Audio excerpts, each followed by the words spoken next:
Hello, मैं बोल रहा हूँ, काम हुआ क्या? मैंने तुमसे कहा था ना कि कल 10 बजे तक तुम्हारा काम हो जाएगा। और मेरी पेमेंट कहाँ है? पेमेंट मिल जाएगा तुम्हें। कितनी बार कहा मैंने तुमसे कि मुझे आधे पैसे एडवांस चाहिए और बाकी का काम खत्म होने के बाद। काम करो, पैसा तुम्हें मिल जाएगा। फोन रखो तो।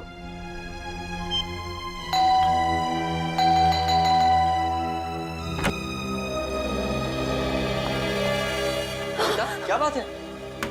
इतनी घबराई भी क्यों? कविता,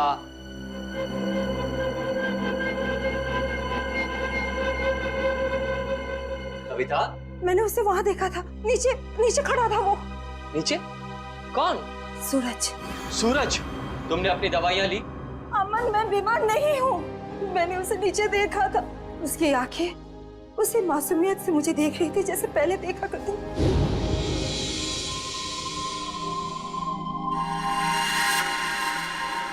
सूरज, सूरज तुम वापस आ गए। मैं जानती थी कि तुम आओगे। ये खून? सूरज, सूरज, सूरज! मैंने आवाज भी दी उसे। मेरे इन हाथों से उसे छूना चाहती थी, उसे आशीर्वाद देना चाहती थी, लेकिन जब तक मैं उसके पास पहुंची वो गायब हो गया। कविता, ये सब तुम्हारा वहम है। मैं जानती थी कि तुम यही कहोगे। मैं जानती थी आपको यकीन नहीं होगा। अरे आप ही क्या, कोई भी मेरा यकीन नहीं करेगा। लेकिन ये बात सिर्फ आज की नहीं है, पिछले कई दिनों से मैं देख रही हूँ। वहाँ देखिए, देखिए उस घर में। कविता, बस बस। अरे पिछले 1 साल से उस फ्लैट में कोई नहीं रहता है। ठीक है, आपको यकीन नहीं हो रहा है ना, तो आप 5 मिनट रुकिए। वो वहीं आएगा, उसी घर में जरूर आएगा, आपको जरूर दिखेगा वो। ओके, 5 मिनट ना? ठीक है, रुकते हैं 5 मिनट। देखो सूरज, कहाँ हो तुम?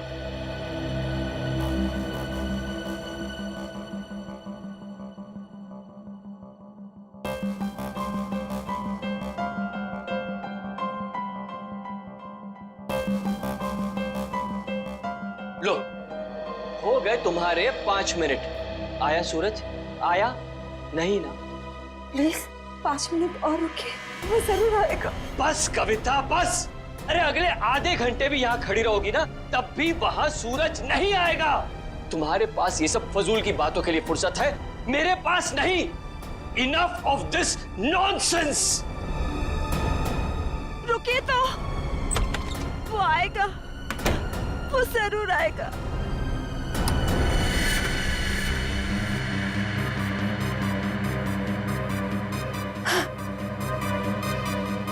अमन, अमन जल्दी आइए। सूरज, वो देखिए सूरज।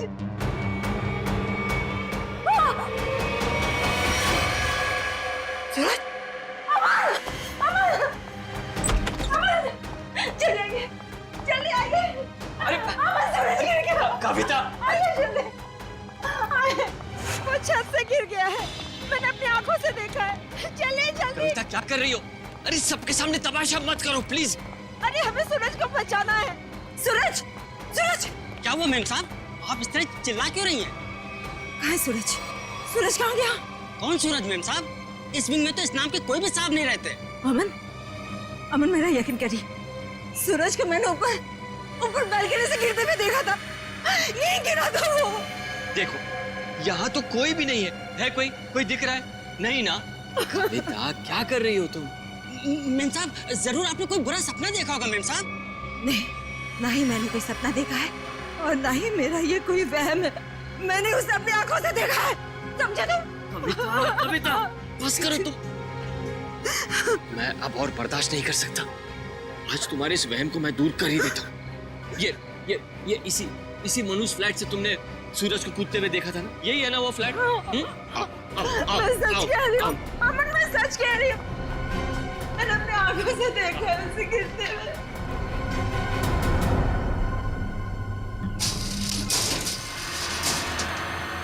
ये लो, अपनी आंखों से देख लो, यहाँ ताला लगा हुआ है। कविता, मैंने तुमसे कहा ना कि ये फ्लैट 1 साल से बंद पड़ा हुआ है। नहीं साहब बिल्कुल ठीक कह रहे हैं। ये घर पिछले 1 साल से बंद ही पड़ा हुआ है। नहीं, ये तुम सबकी चाल है।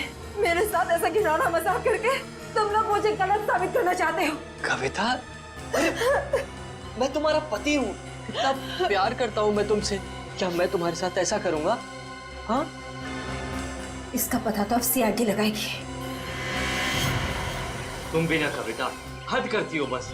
हमारी किसी की बात तुम्हारे समझ में नहीं आती। अब सीआईडी को बुलाने की क्या जरूरत थी? कविता जी आप हैं? जी मैं हूँ। आप ही ने हमें फोन करके बुलाया? हाँ, मैंने किया था आप लोगों को फोन। तो बताइए क्या हुआ यहाँ पर? मैं आपको बताता हूँ सर। कविता आप क्या कौन है? मैं अमन, कविता का पति और सूरज का फैमिली लॉ। सूरज, वही जिसने छलांग लगाकर खुदकुशी की? हाँ वही। कविता जी मैं कह रहा हूँ आपसे, ये फ्लैट पिछले 1 साल से खुला नहीं है। हम आप सीआईडी का वक्त बर्बाद कर रही हैं। वैसे आप कौन है? मैं इस सोसाइटी का सेक्रेटरी। सोसाइटी के सेक्रेटरी है? तो फिर सेक्रेटरी साहब, अगर कविता जी ने किसी को छलांग लगाकर खुदकुशी करते हुए देखा है तो उसकी तहकीकात करना हमारा फर्ज है, समझे आप? आप हमारा वक्त बर्बाद करने की चिंता मत कीजिए। फ्लैट कहाँ है बताइए? जी ये चाबी है आपके पास? जी। तो खोलिए। कविता जी आप देख सकते हैं यहाँ सारा सामान ढका हुआ है। कोई यहाँ कैसे आएगा? यहाँ की साफ सफाई तक नहीं हुई है। सेक्रेटरी साहब, आप थोड़ी देर के लिए अपना मुंह बंद रखेंगे और सीआईडी को अपना काम करने दीजिए, ठीक है? जैसा आप ठीक समझे। हाँ तो कविता ये बताइए, कल रात को आपने सूरज को कहाँ पर देखा? जी वहाँ उस बालकनी में। बालकनी?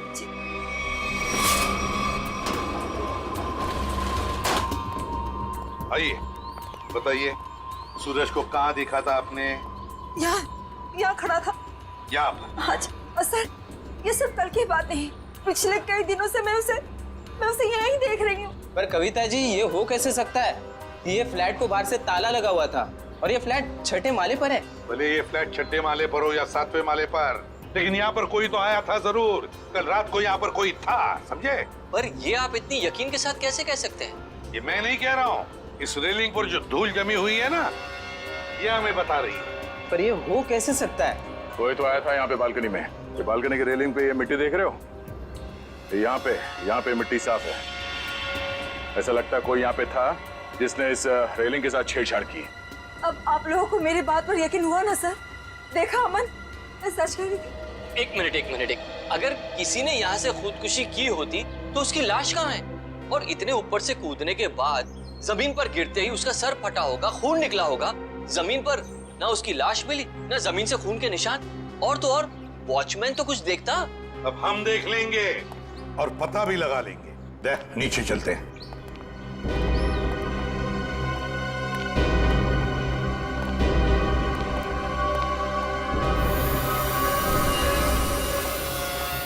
आश्रय, कोई खून के निशान दिख रहे क्या? नहीं सर, अब तक तो यहाँ कुछ नहीं मिला है।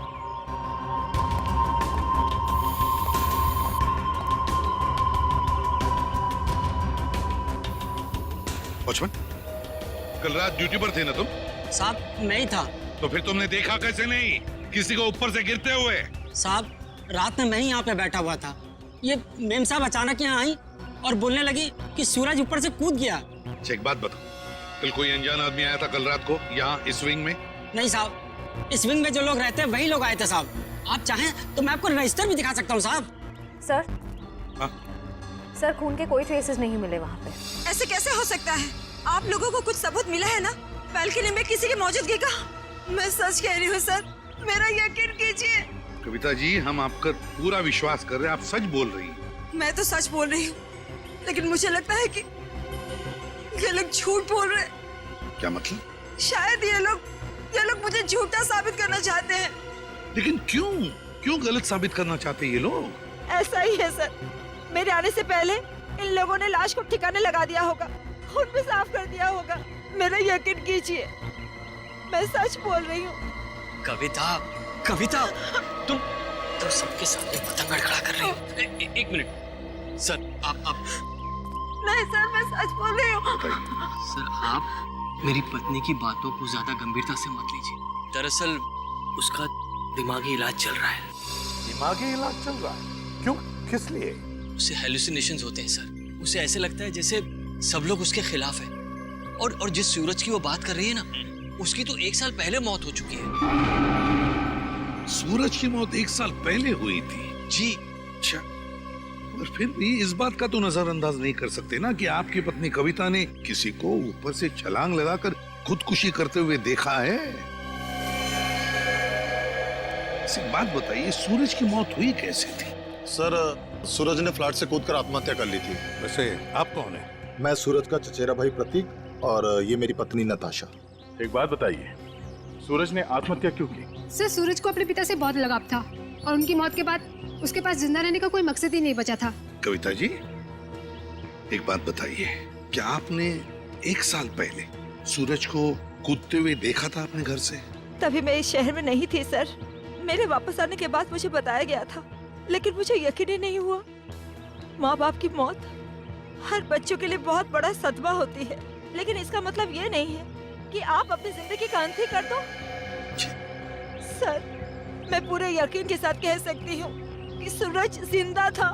पिछले कई दिनों से मैं उसे देख रही थी। कविता, सर आप यकीन कीजिए सर।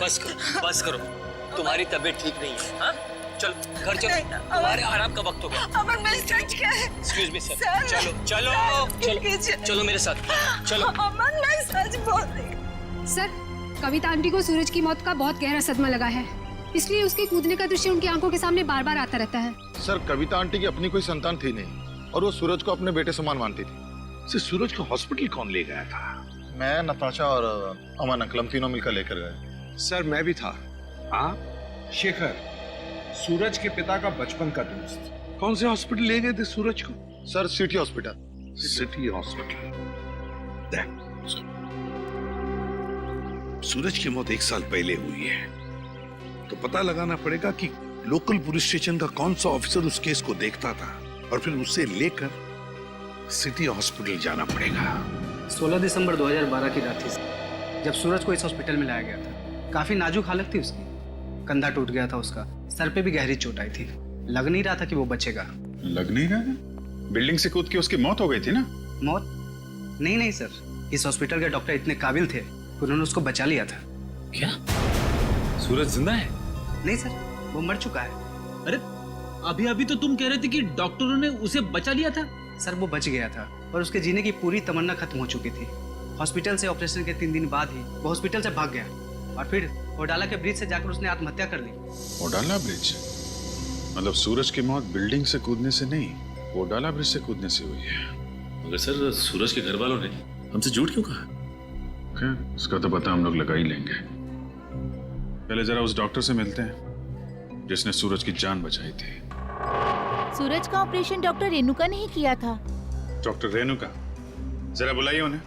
पर अब डॉक्टर रेणुका इस हॉस्पिटल में काम नहीं करती हैं। काम नहीं करती? क्या मतलब? सर जिस दिन सूरज हॉस्पिटल से भाग गया था उस दिन डॉक्टर रेणुका भी हॉस्पिटल में आखिरी बार ही दिखी थी। सर हो सकता है डॉक्टर रेणुका ने ही मदद की हो सूरज की इस हॉस्पिटल से भागने में, क्योंकि इतनी गहरी चोट लगने के बाद कोई आदमी अकेले तो भाग नहीं सकता। ठीक है। जब सूरज का ऑपरेशन हो रहा था तो आप भी थी ना ऑपरेशन थिएटर में? हाँ सर, सूरज का बच पाना तो लगभग असंभव था, मगर डॉक्टर रेणुका ने तो कमाल कर दिखाया। उन्होंने सूरज की जान बचा ली। हॉस्पिटल में सब लोगों ने उनकी तारीफ भी की थी। जब सूरज इतना घायल था तो वो हॉस्पिटल से भागा कैसे? आपके हॉस्पिटल की सिक्योरिटी ठीक नहीं लगता है? पता नहीं सर कैसे भाग गया। डॉक्टर रेणुका ने तो उन्हें नींद का इंजेक्शन भी दिया था। लगभग 3 घंटे तक तो उन्हें होश ही नहीं आना चाहिए था। ठीक है, आप जरा हमें रेणुका जी के सारे डिटेल्स दीजिए, सारे रिकॉर्ड्स। ओके ओके सर, मैं अभी लेकर आती हूँ। रेडी? पता करो उस रात सिक्योरिटी में कौन था, लेके आओ। सचिन आप इनके साथ होडाला ब्रिज जाओ, देखो कहां से छलांग मारी थी उस सूरज ने। आइए। आदे? नहीं अभी तो मैं हॉस्पिटल में ही हूँ। हाँ कुछ हैरत अंगेज चीजें पता चली है, मिलके बताता हूँ मैं। Okay okay bye. सर उस रात ये वॉचमैन ड्यूटी पे था। एक घायल आदमी हॉस्पिटल से भाग गया है? ड्यूटी पे सोते हो क्या? साहब मैंने उसे रोकने की पूरी कोशिश की थी, लेकिन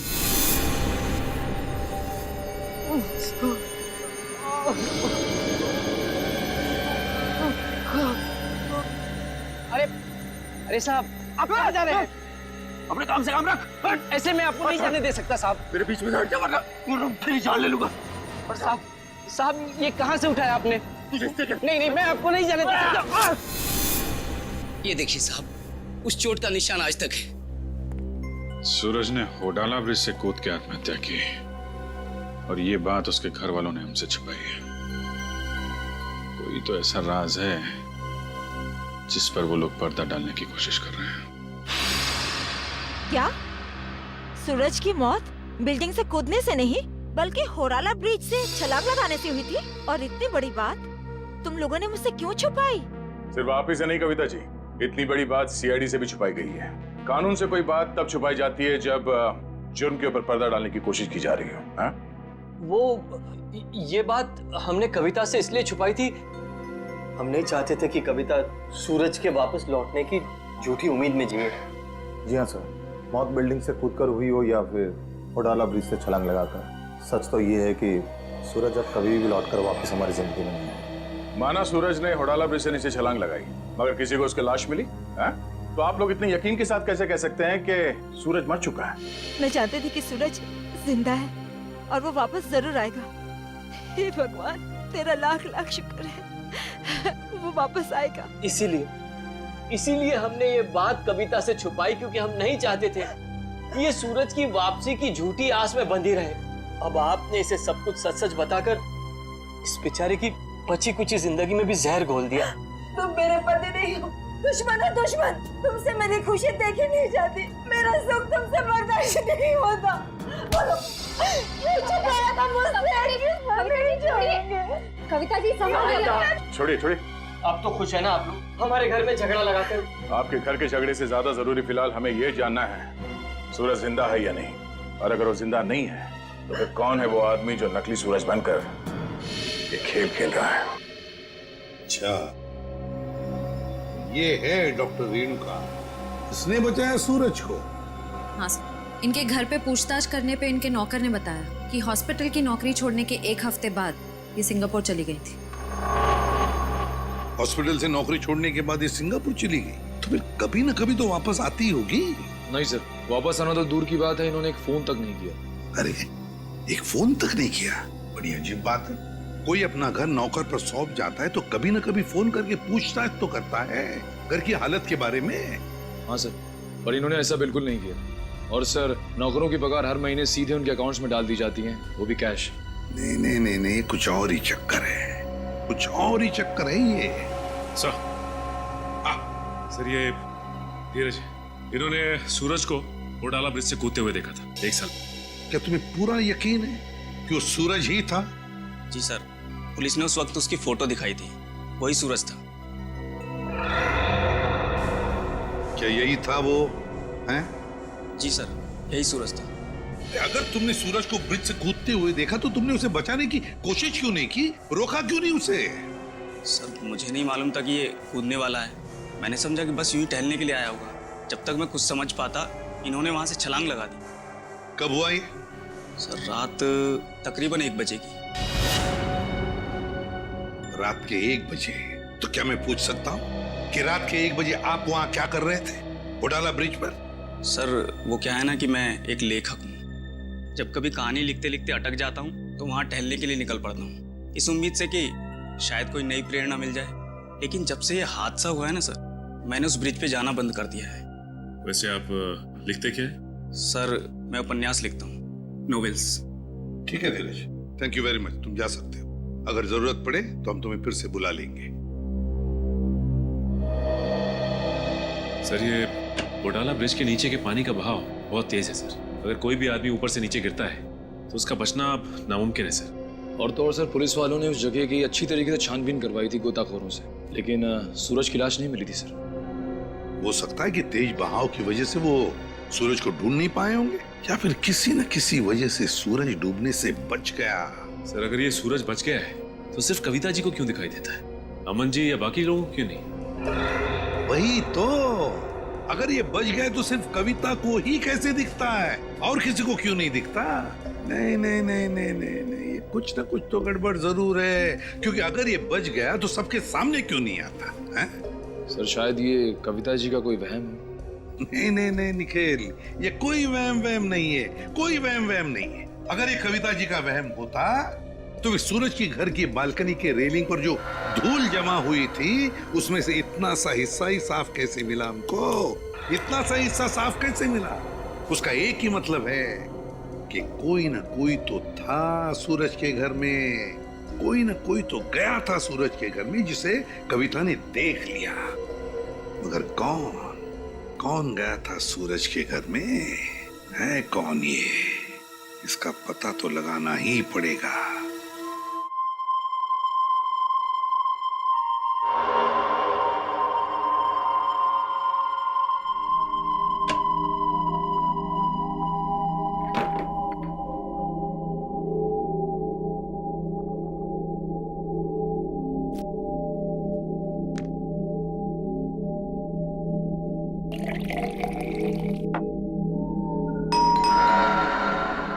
इस वक्त कौन हो सकता है?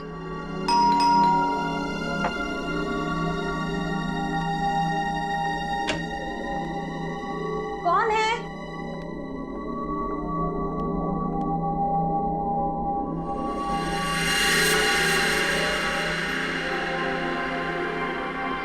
सूरज, सूरज, आज सबके मुंह पे ताला लग जाए। हाँ? सूरज, अब कहाँ चले गए? सूरज कहाँ? सूरज बंद करो ये मजाक, कहाँ हो तुम? सूरज आ जाओ अभी। सूरज, मेरी आंखें तरस गई है तुम्हें देखने के लिए। सूरज, सूरज कहाँ हो सूरज तुम? सूरज, सूरज। कविता आंटी, सूरज तुम ऊपर जा रहे हो ना? आप ठीक हो ना? मुझे तुम्हारे कदमों की आवाज आ रही है। सूरज रुक जाओ। आप ऊपर क्यों जा रही हो? सूरज रुक जाओ, रुक जाओ सूरज। कविता आंटी, इस वक्त आप छत पर क्यों जा रही है? सूरज, सुना ही नहीं होगा। सूरज,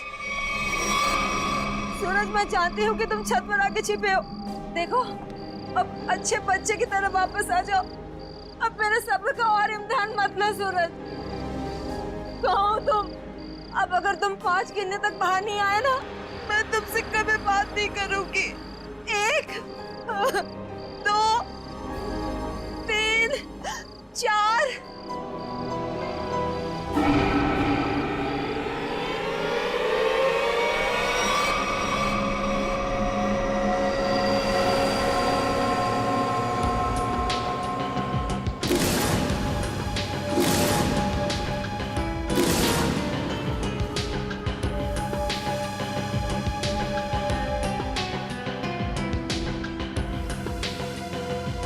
तुम इस विंग के वॉचमैन हो ना?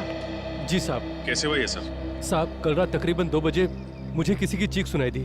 देखा तो कविता मैम साहब लहूलुहान जमीन पर पड़ी हुई थी। सर, मैं सोच भी नहीं सकता था कि सूरज के गम में कविता आत्महत्या। पता नहीं आजकल के लोग इतना कमजोर क्यों हो गए। दुख बर्दाश्त करने की किसी में भी शक्ति नहीं रही। सर, सही है, देखिए।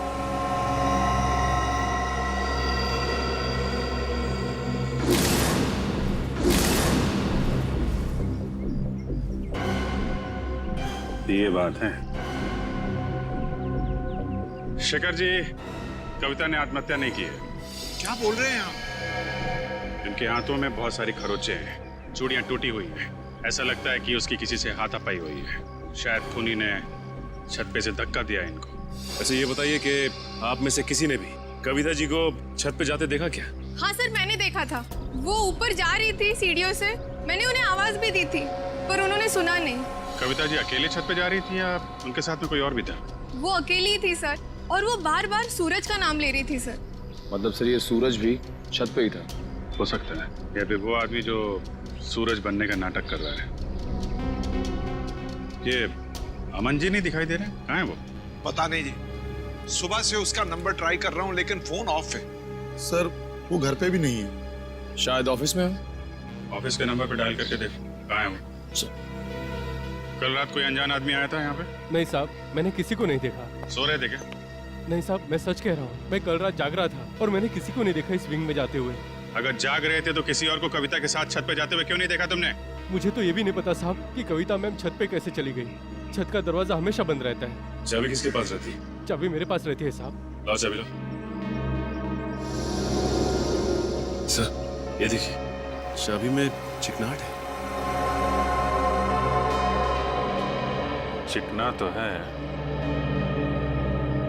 साबुन, लगता है किसी ने साबुन पे चाबी का निशान लिया है और डुप्लीकेट चाबी बनाई है। नहीं साहब, मैंने किसी को चाबी नहीं दी थी साहब। तुमने कुछ नहीं किया, लेकिन लापरवाही तो की है ना तुमने।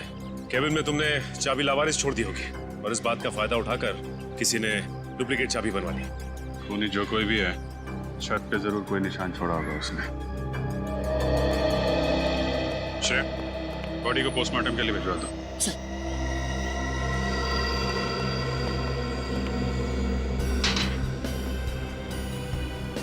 यहां से गिरी है।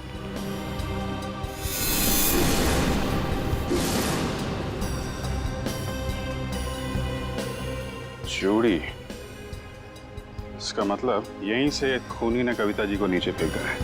यहीं पे हाथापाई हुई होगी और खूनी ने कविता को यहां से फेंक दिया है।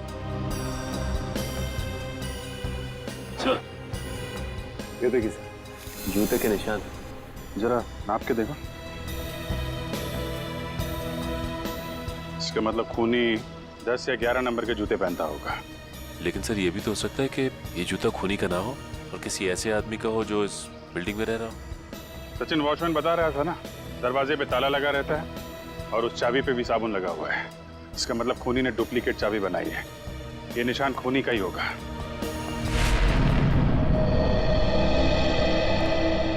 क्या पता चला ऑफिसर? सर, उनके ऑफिस ने बताया कि अमन जी कल दिल्ली जाने वाले थे कॉन्फ्रेंस के लिए, लेकिन वो दिल्ली पहुंचे ही नहीं। दिल्ली पहुंचे ही नहीं? हाँ सर, उनकी फ्लाइट की टिकट ही बुक थी, लेकिन वो मुंबई एयरपोर्ट तक ही नहीं पहुंचे। सर, कहीं ऐसा तो नहीं कि अमन जी ने ही कविता जी को? कैसी बात कर रही हैं आप? अमन कविता से बहुत प्यार करता था और वो कविता के लिए अपनी जान तक दे सकता था। ऐसी बात है तो फिर अमन गायब क्यों हो गया? बीवी की मौत हो गई और पति लापता? सर, मुझे शुरू से ही अमन के हाव भाव कुछ ठीक नहीं लग रहे थे। क्या मतलब? सर, अमन जी शुरू से ही हमारे परिवार के वकील रह चुके हैं। सूरज के माता पिता की मौत के बाद उन्होंने कभी किसी को बताया ही नहीं कि जायदाद का बंटवारा कैसे होगा। सर, मुझे लगता है अमन के दिल में खोट है। वो खुद ही सारी जायदाद हड़पना चाहता है। और हो सकता है कविता आंटी को सूरज बन के डराने के खेल में उन्हीं का हाथ हो। खैर, अमन इसमें शामिल है कि नहीं ये तो हम लोग पता लगा ही लेंगे, लेकिन ये बात तय है कि ये सारा खेल जायदाद की वजह से ही रचा जा रहा है। सूरज अगर बिल्डिंग में आया था तो आसपास जरूर किसी ने देखा होगा। हाँ सर, सामने पान की दुकान है सर। अरे भाई सुनो। आइए साहब, 4 पान लगा देता हूँ। मैडम के लिए मीठा पान, चेरी वाला। अरे नहीं, पान बाद में खाएंगे, थोड़ी बात कर लेते हैं पहले। हाँ जी, कहिए। अच्छा, ये बताइए कि आपकी दुकान कितने बजे तक खुली रहती है? सुबह 9 से रात के 11 बजे तक।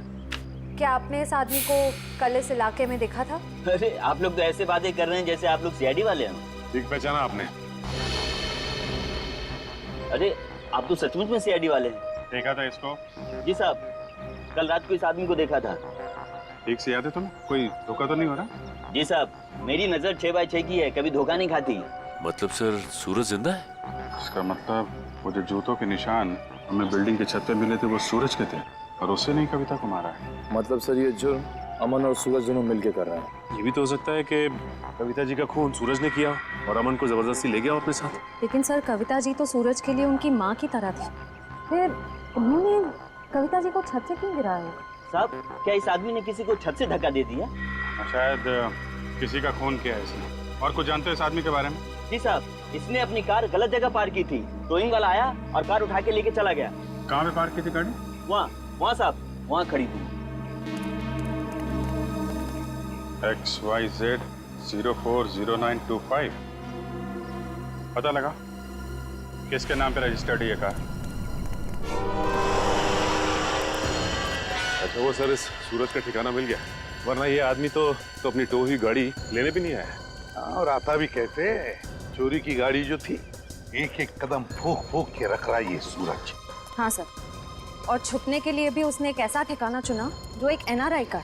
हाँ, एक NRI का, एक ऐसा आदमी जो महीनों तक अपनी घर की हालत देखने के लिए आता तक नहीं।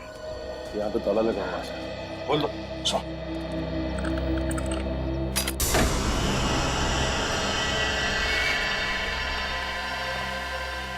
इस कमरे में से तो बहुत बुरी तरह से बदबू आ रही है। ऐसा लगता है जैसे कोई लाश है। कोई लाश ही सड़ी है इस घर में। ढूंढो, देखो कहाँ पर है वो लाश।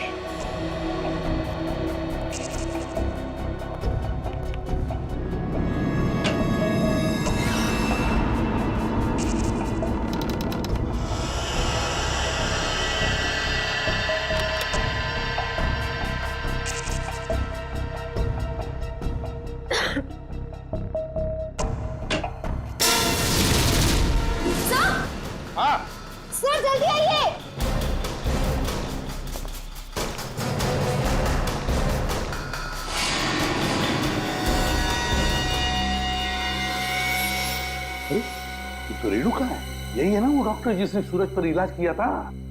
हाँ सर, ये रेणुका ही है। लेकिन सर इसके नौकर ने तो बताया था कि रेणुका सिंगापुर गई। जरूर रेणुका ने झूठ कहा था अपने नौकर को कि वो सिंगापुर जा रही है।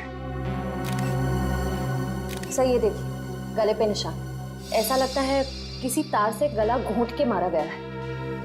बिल्कुल पतला सा था, और जिस तरह से बदबू आ रही है, जिस तरह से ये लाश सड़ी है, लगता है 2-3 दिन तो हुए हैं इस खून को। सर ये देखिए, उसके हाथ पे भी निशान है। वो इधर भी।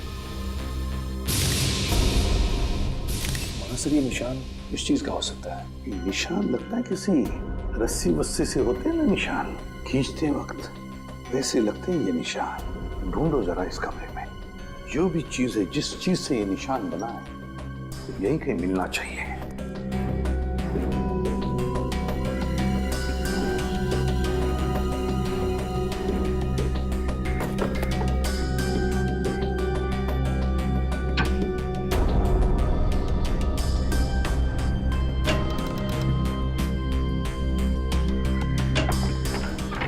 माय गॉड, सचिन ये देखो क्या है यहाँ पर कबर्ड में।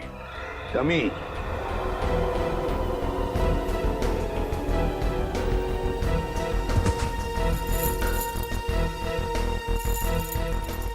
कैरबिनेर और रस्सी भी। सचिन, लगता है रेणुका के हाथ पर जो निशान है ना, शायद इस रस्सी की वजह से ही है, खींचते हुए। ये देखो ऐसे। हाँ सर, लेकिन सर ये सारी की सारी चीजें इस घर में क्या कर रही हैं? क्योंकि ये सब चीजें तो शूटिंग में इस्तेमाल की जाती है, आर्टिस बांधने के लिए। याद है सचिन, सूरज के घर के बालकनी के रेलिंग पर बहुत सारी धूल जमी हुई थी, लेकिन एक जगह पर इतना सा हिस्सा साफ था। जरूर इस रस्सी की वजह से ही होगी वो जगह साफ। मतलब सर ये सूरज का बालकनी से कूदना कविता जी का वहम नहीं था, बल्कि रेणुका और सूरज दोनों की मिलीजुली साजिश थी। बिल्कुल सचिन, ऐसा ही होगा। हुआ ये कि सूरज जब अपने घर में आया तो कविता ने उसे सामने से देख लिया। फिर सूरज और रेणुका ने मिलकर इस डमी को अपने बालकनी से नीचे फेंक दिया। तब कविता को शायद ऐसे लगा कि सूरज अपनी बालकनी से कूद पड़ा, तो वो अपने पति के साथ नीचे दौड़ कर आई और यहाँ सूरज और रेणुका इस डमी को ऊपर खींचने लगी इस रस्सी से, और इसीलिए खींचने की कोशिश में रस्सी के जख्म के निशान रेणुका के दोनों हाथों पर आ गए। मगर सर ये सारा का सारा प्लान रेणुका और सूरज का था। एक बात समझ में नहीं आई, ऐसी क्या मजबूरी आई सूरज के सामने कि उसे रेणुका को मारना पड़ा? शायद रेणुका सूरज को ब्लैकमेल कर रही थी। Double game. काम करो, इस रेणुका के सारे फोन रिकॉर्ड्स चेक करो, सारे फोन रिकॉर्ड्स, और साथ में ये भी पता लगाओ कि ये डमी, ये कैरबिनेर और ये रस्सी कहां से खरीदे गए थे। पता चलेगा इस पूरे प्लान के पीछे किसका हाथ है, किसका दिमाग है। सर, हाँ सर, आपने ठीक कहा था सर। वाकई में रेणुका के कॉल रिकॉर्ड से दूध का दूध और पानी का पानी हो गया सर। क्या पता चला फोन रिकॉर्ड से? ये देखिए सर, पिछले 1 साल में रेणुका को सबसे ज्यादा कॉल इस नंबर से आया सर, और ये नंबर अमन जी का है। हाँ, सबसे ज्यादा फोन अमन से आए हैं। तो क्या अमन हमसे झूठ बोल रहा है? कहीं अमन भी तो मिला नहीं इसमें? हो सकता है सर, हो सकता है कि अपनी बीवी की मानसिक स्थिति का फायदा उठाया उसने और ये सारा ड्रामा रचा सूरज का, ताकि वो अकेले उसकी प्रॉपर्टी का हकदार बन जाए। सर एक बात मेरी समझ में नहीं आ रही है, वो सूरज जिसे उस पान वाले ने देखा था, वो असली सूरज था या नकली? वो असली भी हो सकता है श्रेया। भले ही सूरज ने होडाला ब्रिज से छलांग लगाई, मगर उसकी लाश कहाँ मिली है किसी को? अब तक किसी को भी उसकी लाश नहीं मिली है। लेकिन सर सूरज को तो काफी लगाव था कविता जी से, तो वो ऐसी हरकत क्यों करेगा? कहीं ऐसा तो नहीं कि ये सूरज नकली है? आ गया क्या? ग्रेट वर्क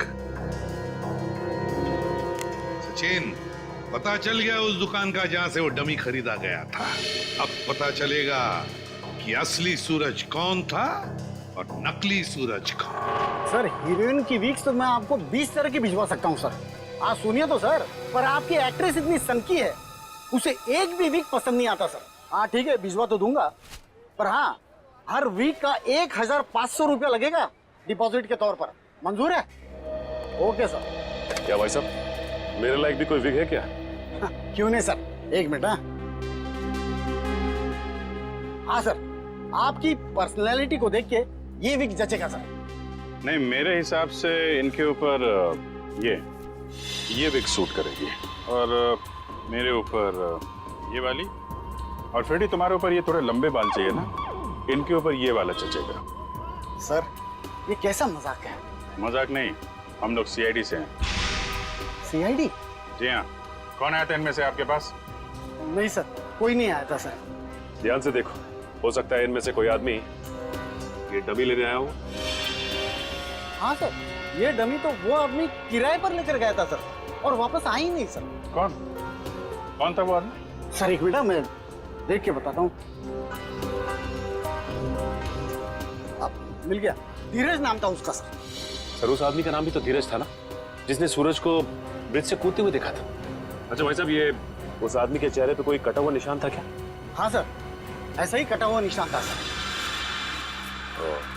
तो ये धीरज भी शामिल है इस षड्यंत्र में, अमन और रेणुका के साथ। रेडी, पता लगाओ इस धीरज का मोबाइल इस वक्त कहाँ पे है। अरे वो पिक्चर देखी है मैंने यार, बहुत घटिया है। अरे क्या बात कर रहा है यार, वो पिक्चर इतनी घटिया कैसे हो सकती है? भाई उसका डायरेक्टर जाना माना है, और गाने जबरदस्त, एकदम जबरदस्त हैं। कानून के गाने भी बहुत जबरदस्त होते हैं। कानून के गाने? आप लोग, अरे अभी गाना शुरू नहीं किया, कहाँ जा रहे हो? अरे सुनो तो, अरे अब सीधे सीधे बता ना। बताता हूँ। सूरज के ब्रिज से गिरने की मैंने मनगढ़ंत कहानी सुनाई थी। क्यों बनाई थी? क्योंकि मुझे इस काम के लिए 1 लाख रुपए दिए गए थे। 1 लाख रुपए? किसने दिए थे? उसका नाम है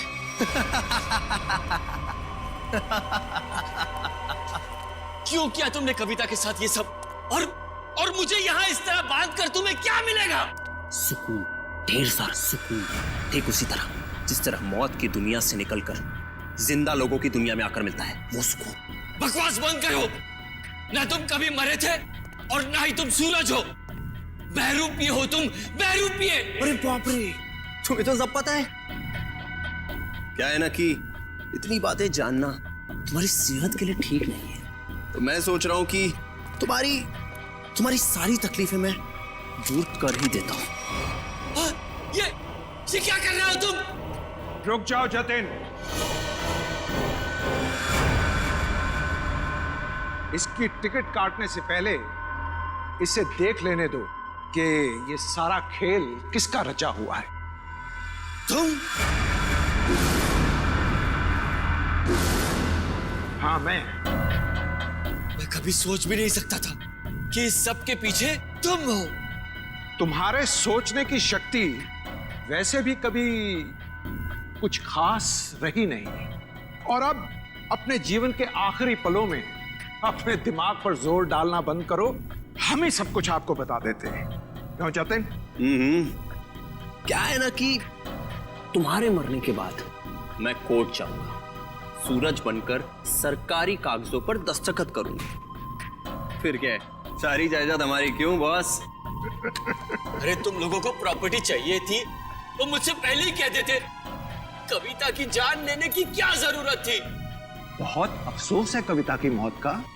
जतिन चलो, अब देर मत करो, इसे भी भेज दो कविता के पास, भेज दो। Yes boss.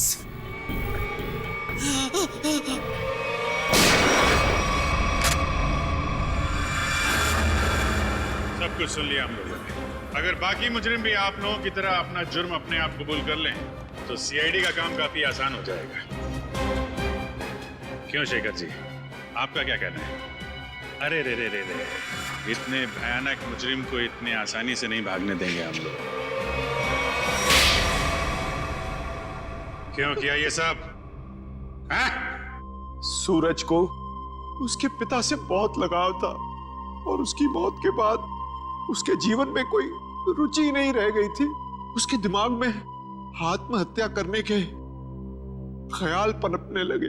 इसलिए तुमने सोचा कि सूरज को तो प्रॉपर्टी में कोई इंटरेस्ट है नहीं, तो क्यों ना बहती गंगा में हाथ धुल लिया जाए, उसकी प्रॉपर्टी हथिया ली जाए। हाँ, इसीलिए जब पहली बार सूरज ने बिल्डिंग से कूदकर आत्महत्या करने की कोशिश की तो तुरंत मैं उसे हॉस्पिटल लेकर गया ताकि किसी तरह से भी उसकी जान बच जाए और वो अपनी सारी दौलत मेरे नाम कर दे। और जैसे ही रेणुका को पता चला कि करोड़ों रुपए तुम्हारे हाथ लग गए तो उसने अपना हिस्सा मांगना शुरू कर दिया तुमसे। हाँ, लेकिन गड़बड़ तब हुई जब वो दोबारा हॉस्पिटल से भाग गया। मैंने और रेणुका ने बहुत ढूंढा उसे और तब हमने देखा कि सूरज, सूरज नहीं, सूरज मेरा पीछा मत करो, मेरे पीछे मत आओ, मेरा मर जाना है, ठीक है? नहीं, मुझे दोबारा बचाने की कोशिश मत करो। नहीं सूरज, ऐसा बर्ताव मत करो। किसी एक आदमी के चले जाने से जिंदगी खत्म नहीं हो जाती। वो मेरे पापा थे, पापा। तुम लोग क्या समझोगे मेरे पापा के बारे में? नहीं सूरज, नहीं नहीं नहीं, मुझे छोड़ दो। मुझे अगर तुम दोनों में से किसी ने भी कूदने से रोका तो मैं अपनी जान ले लूंगा, मैं अपनी जान ले लूंगा, मैं अपना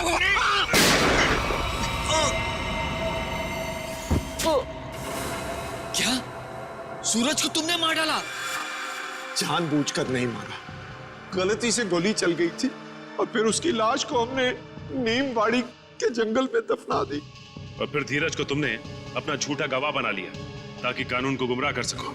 हाँ, और जब हमें जतिन मिला जो सूरज का हम शक्ल था तो मुझे ऐसा लगा कि शायद कुदरत यही चाहती है कि मैं करोड़ों का मालिक बनूं, वरना ऐसा संयोग क्यों होता? कुछ संयोग इसलिए होते हैं कि ताकि अपराधियों को उनके किए हुए की सजा मिल सके। तुम दोनों फांसी की तैयारी करो, फांसी होगी तुमको, फांसी। For more updates, subscribe to our channel, click the show links and enjoy watching the videos.